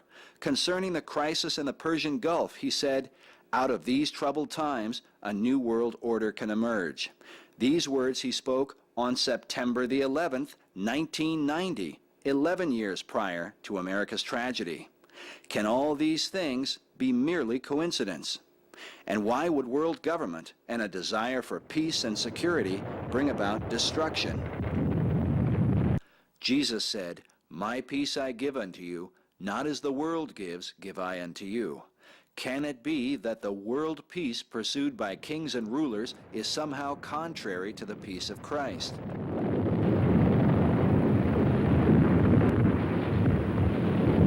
James Warburg of the Council on Foreign Relations, while speaking to the Senate Foreign Relations Committee on February 17, 1950, said, "We shall have world government whether or not we like it. The question is only whether world government will be achieved by consent or by conquest." An early warning against the tone of this movement was sounded by Congressman Larry P. McDonald, who even named some of those he deemed responsible, when he said, "The drive of the Rockefellers and their allies is to create a one-world government, combining supercapitalism and communism under the same tent, all under their control. Do I mean conspiracy? Yes, I do. I am convinced there is such a plot, international in scope, generations old in planning, and incredibly evil in intent." Arthur Schlesinger Jr. in the July-August 1995 issue of Foreign Affairs said, "We are not going to achieve a new world order without paying for it in blood as well as words and money." Decades earlier, famed author H.G. Wells, who wrote such works as The Time Machine and The Invisible Man, was also a member of a controversial group known as the Fabian Socialist Society. While his science fiction books are well known, Wells also wrote a little-known work titled The New World Order, published in 1939. In it he states, "Countless people will hate the New World Order and will die protesting against it. When we attempt to evaluate its promise, we have to bear in mind the distress of a generation or so of malcontents, many of them quite gallant and graceful-looking people." So affected was he by his research on the subject that author Ralph Epperson compared the New World Order to George Orwell's 1984. He said, "It might have been George Orwell in his book 1984 that best summarized what the New World Order had in store for the world when he wrote, 'If you want a picture of the future, imagine a boot stamping on a human face forever.'" Thankfully, the Bible tells us that the tribulation brought about by this New World Order empire will not last forever, but the Lord himself will intervene on behalf of those who put faith in him. But before that hour comes, Jesus said that the world would suffer affliction worse than any it has ever before seen.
Jesus said that everyone who does evil hates the light and does not come into the light for fear that his deeds will be exposed. Many believe that the drive for a new world order is a secret operation, and that those who are aware of its true intent know full well that what they are planning is a kingdom of evil. 7 days before his tragic assassination, President John F. Kennedy is alleged to have said, "There exists in this country a plot to enslave every man, woman, and child. Before I leave this high and noble office, I intend to expose this plot." But Kennedy was not the first to speak of such things. John F. Hyland, the mayor of New York from 1918 to 1925, said, "The real menace of our republic is the invisible government, which like a giant octopus sprawls its slimy length over our city, state, and nation." World War II General Douglas MacArthur said, "I am concerned for the security of our great nation, not so much because of any threat from without, but because of the insidious forces working from within." Supreme Court Justice Felix Frankfurter is quoted saying, "The real rulers in Washington are invisible and exercise their power from behind the scenes." Even President Woodrow Wilson supported such claims. Today, the White House website reports that Wilson, quote, "asserted international leadership in building a new world order." However, in 1913, Wilson wrote these words in a work titled The New Freedom. He said, "Some of the biggest men in the United States are afraid of something. They know that there is a power somewhere so organized, so subtle, so watchful, so interlocked, so complete, so pervasive, that they had better not speak above their breath when they speak in condemnation of it." But is this secret power only at work in America? A century earlier, English Prime Minister Benjamin Disraeli wrote, "The world is governed by very different personages from what is imagined by those who are not behind the scenes." Disraeli warned of a worldwide conspiracy in 1876 when he said, "The governments of the present day have to deal not merely with other governments, with emperors, kings, and ministers, but also with the secret societies, which have everywhere their unscrupulous agents and can, at the last moment, upset all the government's plans."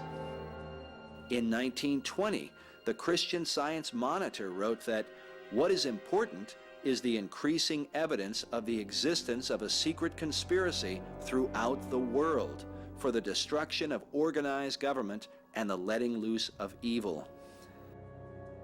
While much has been written and said about various conspiracy theories, the Bible makes it clear that the world conspiracy is ultimately against God himself. King David wrote, "Why do the nations conspire, and the peoples plot in vain? Their kings revolt, their rulers plot together against the Lord and against the king he chose." Most researchers who investigate the New World Order at some point trace the movement back to Bavaria in the 18th century, to a man named Adam Weishaupt, a professor of canon law at the University of Ingolstadt, a school of the Roman Catholic Jesuit order. Some claim that Weishaupt himself was a Jesuit. Others say that he was not. Nevertheless, the influence of this powerful order is not to be overlooked. From their beginning with founder Ignatius Loyola in the 16th century, the Jesuits were a subversive organization known for their lust for power, because of which they were suppressed by popes and banished by kings no less than 30 times from the nations of Europe. So nefarious were they that the Marquis de Lafayette in 1799 said of them, "It is my opinion that if the liberties of this country, the United States of America, are destroyed, it will be by the subtlety of the Roman Catholic Jesuit priests, for they are the most crafty, dangerous enemies to civil and religious liberty. They have instigated most of the wars of Europe." Napoleon Bonaparte, while lamenting his exile on St. Helena, said, "The Jesuits are a military organization, not a religious order. And the aim of this organization is power. Power in its most despotic exercise, absolute power, universal power, power to control the world by the volition of a single man." Even President John Adams wrote these shocking words in a letter to Thomas Jefferson. Of the Jesuits, he said, "If ever there was a body of men who merited eternal damnation on earth and in hell, it is this Society of Loyolas." It was among such men that Adam Weishaupt gained the skills that would one day earn him the credit of being called the profoundest conspirator that has ever existed. Weishaupt had his own lust for power and formed a secret society whose plan was to revolt against all established authority on earth. He codenamed himself Spartacus and called his society the Illuminati. The name Spartacus pertains to the ancient gladiator who rebelled against the tyranny of Rome, while the name Illuminati pertains to the greatest rebel of all time. Author Myron Fagan writes that Weishaupt himself said that the word Illuminati is derived from Lucifer and means holders of the light. The Illuminati is so called because they are the illumined ones. And they are illumined through, according to their own definition of the term, they are illumined by an understanding of the occult sciences, of the satanic sciences, of the mysteries religions. They are illuminated. They are not illumined according to Scripture. Oh no. They are illumined according to occult doctrine, occult understanding, and occult power. And much of their occult power comes through an interaction with guiding spirits, which the Bible calls demons. For they are the spirits of demons that go forth unto the kings of the earth and of the whole world to gather them to the battle of that great day of God Almighty. And he gathered them together into a place called in the Hebrew tongue Armageddon. We read that Weishaupt began to write out the master plan that was designed to give the synagogue of Satan, so named by Jesus Christ, ultimate world domination, so they could impose the Luciferian ideology on the human race. But in order for Weishaupt to bring forth his new order, he needed to somehow destroy the old order. The method he chose was to bring about a world revolution. Professor John Robeson, who exposed the Illuminati in his work titled Proofs of a Conspiracy, published in 1798, wrote, "The true purpose of the order was to rule the world. To achieve this, it was necessary for the order to destroy all religions, overthrow all governments, and abolish private property." Because the average man would not openly follow a satanic plan, the agenda of the Illuminati was to be concealed through secret societies, some of which trace themselves back thousands of years. It was these same powers that Prime Minister Benjamin Disraeli warned were contending against the governments of the world. This plan that goes back hundreds, if not thousands of years, tends to be kept in the bowels of these blood oath secret societies. And by that I mean the Shriners, the Freemasons, the Odd Fellows, the Illuminati, the Order of the Palladian. There are literally dozens of names down throughout the centuries that this goes by. But it has to be in one of these groups where you have to swear to kill a fellow member of the society if they reveal the secrets, or you yourself be killed by a member of the society if you reveal the secrets. That's what blood oaths are. And they start out bad, but they get worse as you go up in the organization. Now, not all of them take it all that seriously. Some of them just do it because, as I was promised when I was 21, you become a Mason, your financial fortunes are guaranteed for the rest of your life. And, I bolted. I said, no, I'm not. I don't think Christ would approve of this. Weishaupt saw in the ancient orders of Freemasonry an opportunity to commission foot soldiers for his cause of world domination. He wrote that none is fitter than the 3 lower degrees of Freemasonry. The public is accustomed to it, expects little from it, and therefore takes little notice of it. Weishaupt felt that Masonry was the easiest way to get a good Christian guy on the path of destruction, essentially, where you can have them take little baby steps on this path. It's a system they've been working on for thousands of years. They've really got it down. They know how to gradually, gently corrupt people from Christendom, first of all, to deism. Of course, deism is where, yes, God started the world, but then he took off, and he has no place in the affairs of men now. And so you don't have to worry about God, you don't have to worry about heaven and hell. You just kind of do your thing, and everything will be okay.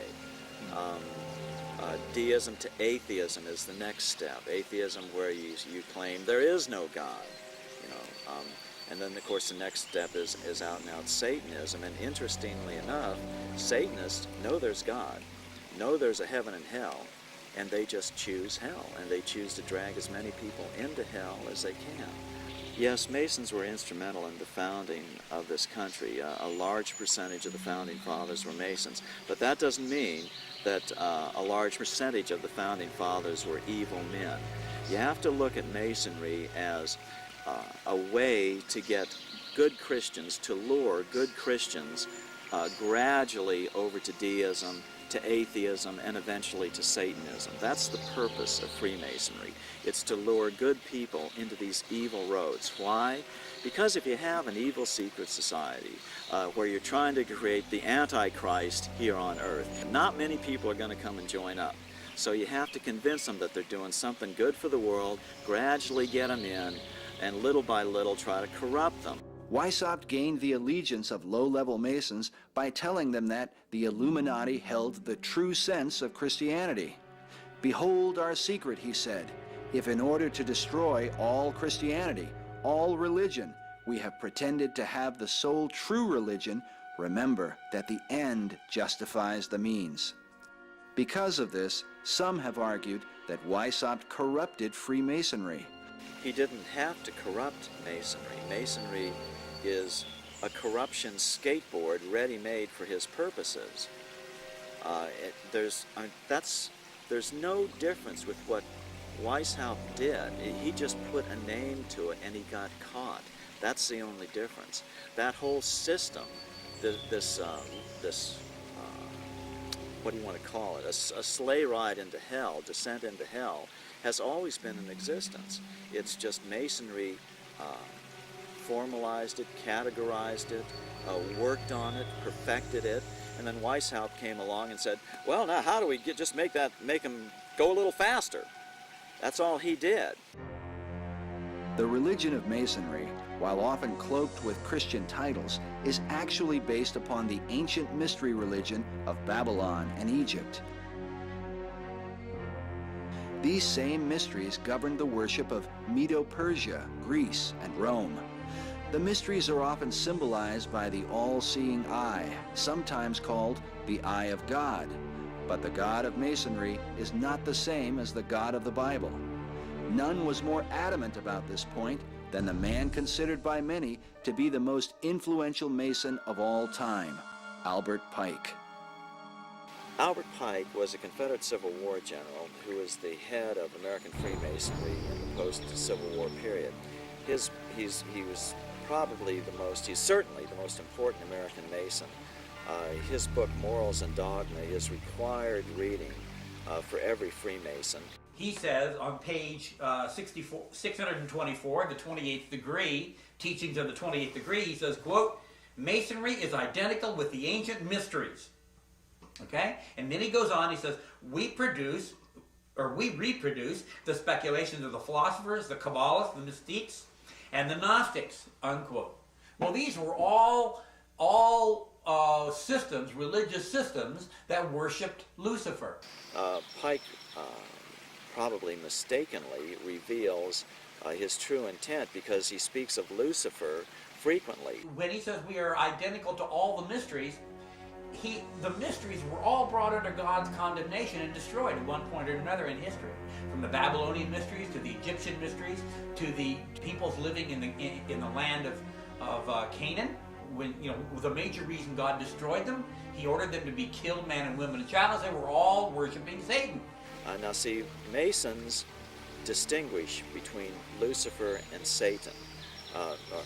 Masons believe that Lucifer is the light bearer, the good God, and that the Christian God is called Adonai, the evil God. They use as their justification that if the Christian God was a good God, then there wouldn't be this Garden of Eden problem where because you ate of the apple, now you have to suffer and you have to, the sweat of your brow, you have to make your living.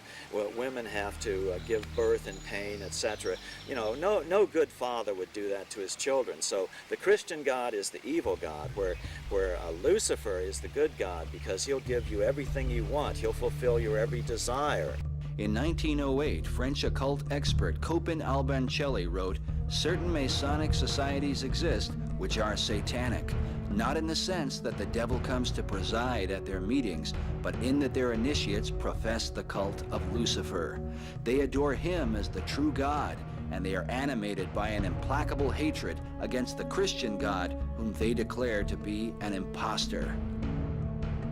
Perhaps Albert Pike's most famous and controversial quote is this one: the true and pure philosophic religion is the belief in Lucifer, the equal of Adonai. But Lucifer, God of light, is struggling for humanity against Adonai, the God of darkness and evil. Because of this, occult author Edith Starr Miller wrote, Luciferian occultism controls Freemasonry. It is important to remember that the lower ranks of Masonry are largely unaware of the deception of their leaders. Master Mason Manly P. Hall, who said that when the Mason learns the mystery of his craft, the seething energies of Lucifer are in his hands, also made it clear that Freemasonry is a fraternity within a fraternity, an outer organization concealing an inner brotherhood of the elect. Meanwhile, Albert Pike wrote in his famous Morals and Dogma that symbols are displayed to the initiate, but he is intentionally misled by false interpretations. It is not intended that he shall understand them, but it is intended that he shall imagine that he shall understand them. Jesus said, I spoke openly to the world, and in secret have I said nothing. Nevertheless, secret societies, by their very nature, openly reject the example of Christ. As Albancelli wrote, it is professed in these societies that all that the Christian God commands is disagreeable to Lucifer. In consequence, one must do all that the Christian God forbids, and one must shun like fire all that he commands. Even to gain entrance into these societies, a man must violate the commandment of God. For the Lord has said, "Make no oath at all, either by heaven or by the earth, nor shall you make an oath by your head, but let your statement be, yes, yes, or no, no. Anything more than these comes from the evil one." As we shall see, this rejection of God and his Son Jesus Christ has been the driving force behind the world revolution and the growing tide of tribulation that has afflicted mankind for more than 2 centuries. While Christ said, "I spoke openly to the world," Albert Pike declared that Masonry conceals its secrets from all except the adepts and sages, or the elect. According to the Masonic Cyclopedia, an adept is a name given to the order of the Illuminati. With their common interest in Lucifer, secrecy, and a desire for world domination, we read that after lengthy negotiations between Weishaupt and members of Masonry, an agreement was reached on December 20th, 1781, to combine the 2 orders. A conscientious Mason named the Comte de Verrou, who attended this secret meeting at the Congress of Wilhelmsbad in Germany, later warned in his biography, saying, "All this is very much more serious than you think. The conspiracy which is being woven is so well thought out that it will be impossible for the monarchy and the church to escape it." Despite the fears of the Comte de Verrou, the Word of God makes it clear that the gates of hell shall not prevail against the church. Yet we read that, according to his biographer, from that point forward, the Comte de Verrou could only speak of Freemasonry with horror. In the 1920s, historian Nesta Webster wrote of this conspiracy, saying, "It was by this terrible and formidable sect that the gigantic plan of world revolution was worked out, a program hitherto unprecedented in the history of civilization. Communistic theories had been held by isolated thinkers or groups of thinkers since the days of Plato, but no one, as far as we know, had ever yet seriously proposed to destroy everything for which civilization stands. Moreover, the plan of Illuminism has continued up to the present day." In 1784, the Illuminati were exposed by the Bavarian government, who issued an edict forbidding all secret societies. They seized documents which exposed the workings of the order and became convinced that they were planning to take over the world by way of revolution. So concerned were they issued an official document to the governments of Europe called the Original Writings of the Order of the Illuminati. Sadly, the powers of Europe did not take the warning or the Illuminati seriously. In 1790, the famed occultist and magician Cagliostro was arrested by the Inquisition in Rome. He told them that he had been initiated into the Illuminati in 1783 and was shown a book which stated that Illuminism was a conspiracy directed against thrones and altars, and that the first blows were to attain France. The first Illuminist overthrow of a nation was the French Revolution. Most of us in our world history classes were pretty much taught that the French Revolution was glorious and that the French monarchy was terrible, and so the public finally rose up and broke into the Bastille and took the guns and went out and had a revolution and kicked out the monarchs. That's what we grow up with, but that's not the fact of the matter. A group of radicals surfaced in France known as the Jacobin clubs that were organized under the direct inspiration of the Bavarian Illuminati. In 1793, Alois Hoffmann, the editor of the Vienna Journal, wrote, "I shall never cease to repeat that the French Revolution has come from Masonry and the Illuminati." The Jacobins vowed to destroy the monarchy and sought to establish what they called a new world order. The French government was the most liberal in all of Europe, was the least likely to be in need of a revolution. In 1789, an artificial shortage of grain was created by Illuminist manipulations of the grain market. This produced a famine so intense that it brought the nation to the edge of revolt. The conspirators held up the food supplies and blocked all reforms in the National Assembly to exacerbate the situation, and the populace starved. With the Jacobin propaganda, the people blamed the monarchy, King Louis XVI and his queen, Marie Antoinette. Antoinette is famous for having said, "Let them eat cake," in response to the starvation of the people. But modern researchers expose the phrase was set down earlier by philosopher Jean-Jacques Rousseau in 1766, while Marie Antoinette was only 10 years old. As one source writes, the saying was attributed to Marie Antoinette in 1789 by radical agitators who were trying to turn the populace against her. As a result of such lies and propaganda, King Louis XVI and his queen were overthrown and murdered on behalf of the revolution. King Louis seems to have been a more compassionate ruler than historians often credit him for. When the revolutionaries broke into the royal palace, his Swiss guard was slain because they were ordered not to fire upon the people. At his execution, Louis said, "I pardon those who have occasioned my death, and I pray to God that the blood you are going to shed may never be visited on France." The Bible says concerning governing authorities, there is no power but of God. The powers that be are ordained of God. Whosoever therefore resists the power, resists the ordinance of God, and they that resist shall receive to themselves damnation.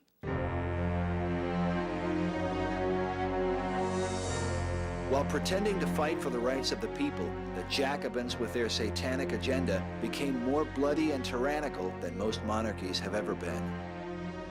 Terror was rampant in the streets of Paris.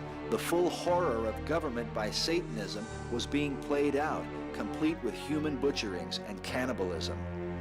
During the Reign of Terror, approximately 18,000 citizens were sent to the guillotine, and many more died in prison without being formally brought to trial. Adam Weishaupt sent his hand-picked representative into Paris, a man named Anacharsis Cloots. Cloots arrogantly claimed to be the orator of mankind and called himself the personal enemy of Jesus Christ. He then set about to remove all traces of Christianity from France. He even abolished Sunday and attempted to create his own calendar. But perhaps the most ghastly and horrific element of the French Revolution was a program that would set a pattern for wicked governments ever after. In 1793, the revolutionary leaders embarked upon a fearful new project called depopulation. They attempted to reduce the population of France, which at the time was 25 million, they decided they were going to reduce that down to 16 million. Why? Because there was high unemployment as a result of the French Revolution. So their answer to unemployment was kill about 9 million people.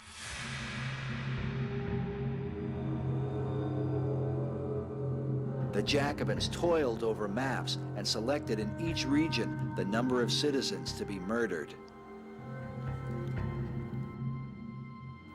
In Nantes, 500 children were killed in one butchery, and 144 poor women who sewed shirts for the army were thrown into the river. Stone quarries were a favorite site for mass extermination, and it was said that many quarry operators had to shut down due to the piles of bodies. While the depopulation program failed to achieve its goal of slaughtering 9 to 17 million people, the death toll taken at the time records about 300,000 murdered.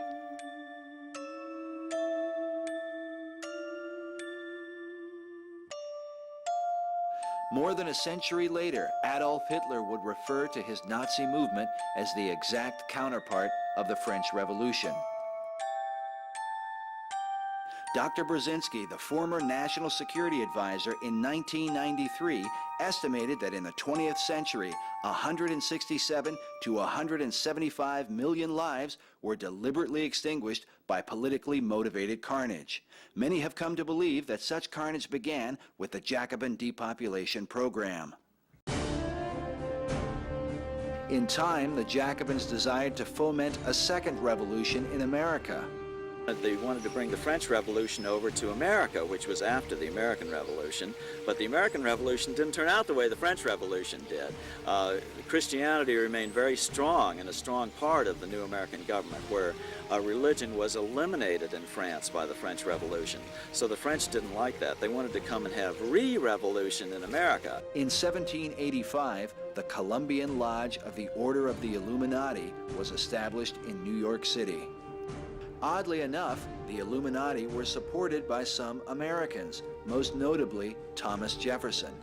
Jefferson publicly defended Adam Weishaupt and attacked those who wrote exposures of the Illuminati. Alexander Hamilton, the Secretary of the Treasury, charged that Jefferson had helped to foment the French Revolution, while the Reverend Jedediah Morse, the father of Samuel B. Morse, who invented the telegraph, declared that Jefferson was an Illuminatus. Like Weishaupt and those who began the French Revolution, Jefferson had his own contempt for the gospel of Jesus Christ and set about to write his own version of it, now known as the Jefferson Bible.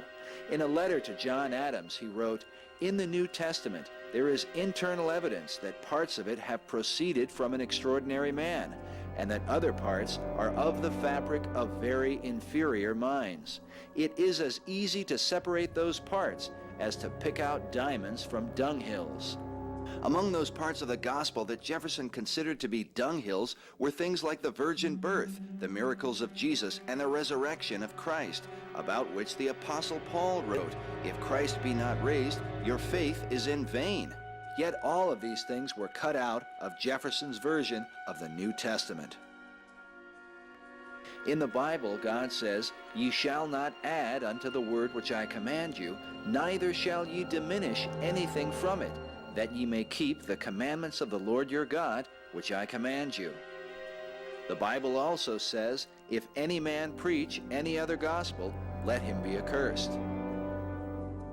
Concerning the book of Revelation, Jefferson wrote, "It is between 50 and 60 years since I read it, and I then considered it merely the ravings of a maniac, no more worthy nor capable of explanation than the incoherences of our own nightly dreams." Jefferson's tombstone seems to best define his true faith, an Egyptian obelisk that he himself designed prior to his death. Like the all-seeing eye, the obelisk is a symbol of the ancient mystery religion, the same worship of Freemasonry and the Illuminati. The idea of the Illuminati, or of a plan for the overthrow of nations, was not always considered the stuff of conspiracy theorists and fanatics. It was written of by men like George Washington. So concerned was Washington over the Jacobin threat in America that he came out of retirement and again accepted the appointment of Commander-in-Chief of the Army to fight against the movement. In a letter to the Reverend W.D. Schneider in 1798, Washington wrote, "I have heard of the nefarious and dangerous plan and doctrines of the Illuminati. It was not my intention to doubt that the doctrines of the Illuminati and the principles of Jacobinism had not spread in the United States.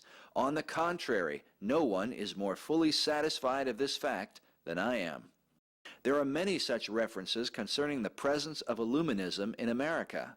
Reportedly, Harvard's Houghton Library contains numerous sermons, pamphlets, and books denouncing Illuminism or the Illuminati during the late 1790s and early 1800s.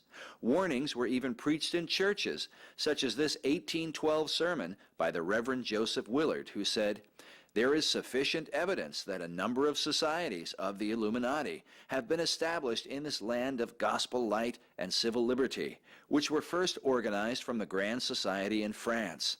They are doubtless secretly striving to undermine all our ancient institutions, civil and sacred." In 1885, Monsignor George Dillon wrote, "Communism is but a form of the illuminated masonry of Weishaupt." The Russian Revolution, like the revolution in France, is often portrayed as the noble struggle of just men desiring to overthrow an unjust monarchy. But as with Weishaupt and his inspired French revolt, a conspiracy against God is to be found at the very heart of it. In his book, Marx and Satan, author Richard Wurmbrand exposes the truth about the man most credited with the communist idea. Marx began his life as a professing Christian, even writing a poem titled The Union of the Faithful with Christ in favor of Christianity. But by the time he finished high school, somehow his heart had turned. In another poem he wrote, "I wish to avenge myself against the one who rules above." In a poem titled Pale Maiden, Marx wrote, "Thus heaven I forfeited, I know it full well, my soul once true to God is chosen for hell." But Marx was not alone in his thoughts of damnation. He surrounded himself with like-minded fellows at the Internationale, a working man's association with a secret agenda.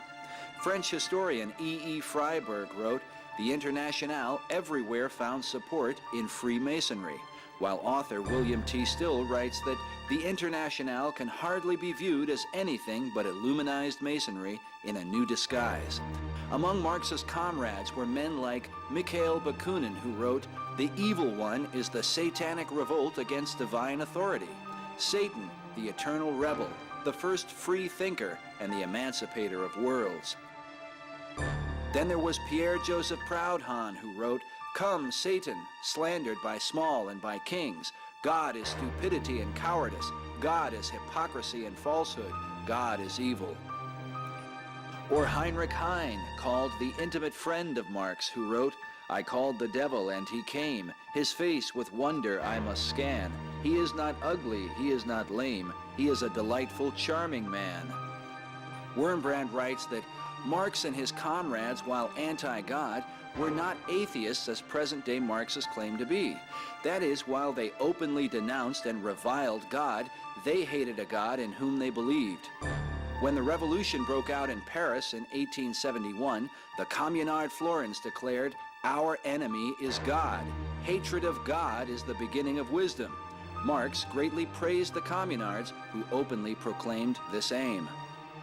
Such was the thinking of the men whose influence would change the world through communism.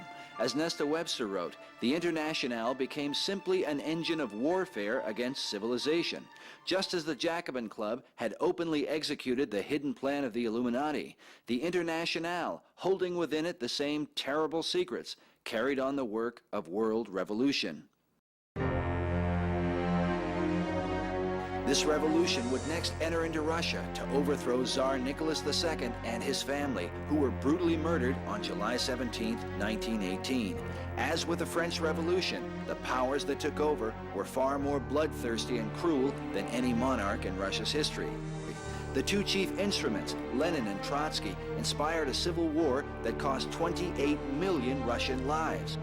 When Joseph Stalin inherited Lenin's legacy, he would be called the most dictatorial and murderous tyrant the world had ever known. His own daughter said of him, quote, "A terrible demon had taken possession of my father's soul." It is now estimated by Soviet sources that Stalin's reign of terror killed 40 million Russians, a far greater death toll than what is so often attributed to Adolf Hitler. Sources claim that Europeans and Americans financed Lenin and Trotsky in their attempts to foment a revolution in Russia. Many have seen in this a global conspiracy. Among them was a young Winston Churchill, who made this statement where he tied it all together in a London newspaper in 1920. He said, "From the days of Spartacus Weishaupt to those of Karl Marx to those of Trotsky, this worldwide conspiracy for the overthrow of civilization has been steadily growing. It played a definitely recognizable role in the tragedy of the French Revolution. It has been the mainspring of every subversive movement during the 19th century. And now, at last, this band of extraordinary personalities from the underworld of the great cities of Europe and America have gripped the Russian people by the hair of their heads and have become practically the undisputed masters of that enormous empire." Yet in 1945, Churchill would be among the three leaders at the infamous meeting at Yalta, an historic event that many argue was a gigantic push for the New World Order. Is it possible that somehow Churchill's youthful convictions changed 25 years later? For now he would sit in support of the very movement he sought to expose. The Soviet Union, under the bloody leadership of Joseph Stalin, was given power over half of Europe, a decision that would later lead to the murder of countless millions. It is said this was largely due to the efforts of Franklin D. Roosevelt. FDR was also responsible for putting the Masonic seal on the back of the US dollar bill, with the all-seeing eye and the words Novus Ordo Seclorum, translated by many researchers as the New World Order. The Reverend Jim Shaw, a former 33rd degree Mason who left the order and wrote his book titled The Deadly Deception, was interviewed by a reporter in 1989. We read that, concerning the famous picture at the Yalta Conference, Reverend Shaw said, and there they were, Roosevelt, Churchill, and Stalin, all three Masons. Some may suggest that Yalta was simply the poor judgment of men who did not realize what they were doing. But is it possible that a much greater agenda was at work?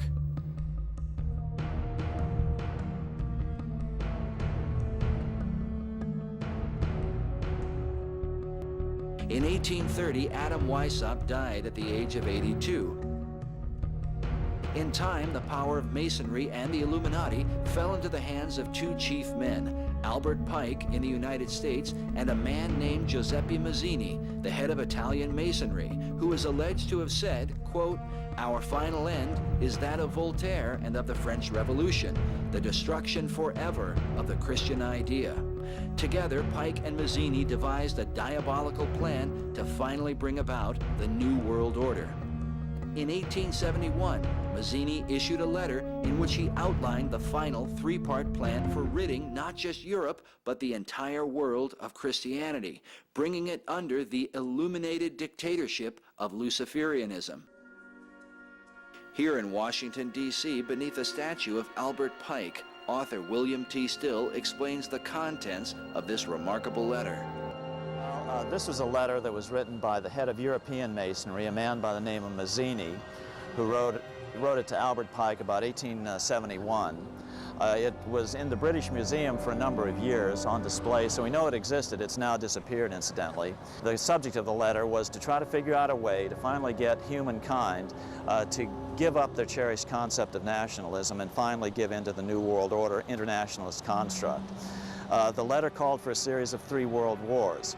The first war would be to depose the Tsar in Russia so they could create an experiment in the control of populations, have a nation to do that in.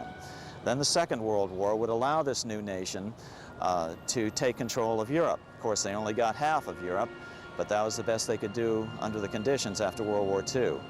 Then the Third World War would be between the Jews and the Muslims and would bring about the Battle of Armageddon, and would finally make mankind so sick of warfare that they'd give up their cherished concept of nationalism and give in to the New World Order concept. If these things are so, and if such a letter really did exist, what does this suggest about the world's conflict in the Middle East? And this is the #1 problem that the United Nations faces today. Everybody knows it. Everyone's afraid of, what happens if, this powder keg starts off in the Middle East and maybe looking at World War III. Can this be the conspiracy of kings and rulers mentioned in the Bible? Mazzini wrote of the Third World War that it will provoke a formidable social cataclysm and the most bloody turmoil. Then everywhere the multitude, disillusioned with Christianity, will receive the true light of the pure doctrine of Lucifer. The Bible says, "Worship God, for the testimony of Jesus is the spirit of prophecy. And I saw heaven opened, and behold, a white horse, and he that sat upon him was called Faithful and True. And I saw the beast and the kings of the earth, and their armies gathered together to make war against him that sat on the horse, and against his army." The Bible says of the kings that shall come, "These shall make war against the Lamb, and the Lamb shall overcome them, for he is Lord of lords and King of kings." Therefore, O Son of Man, say to them, "As I live, says the Lord God, I have no pleasure in the death of the wicked, but that the wicked turn from his way and live. Turn ye, turn back from your evil ways, for why will you die?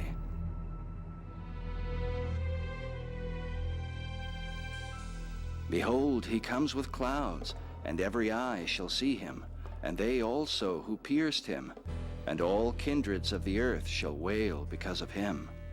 Even so, Amen.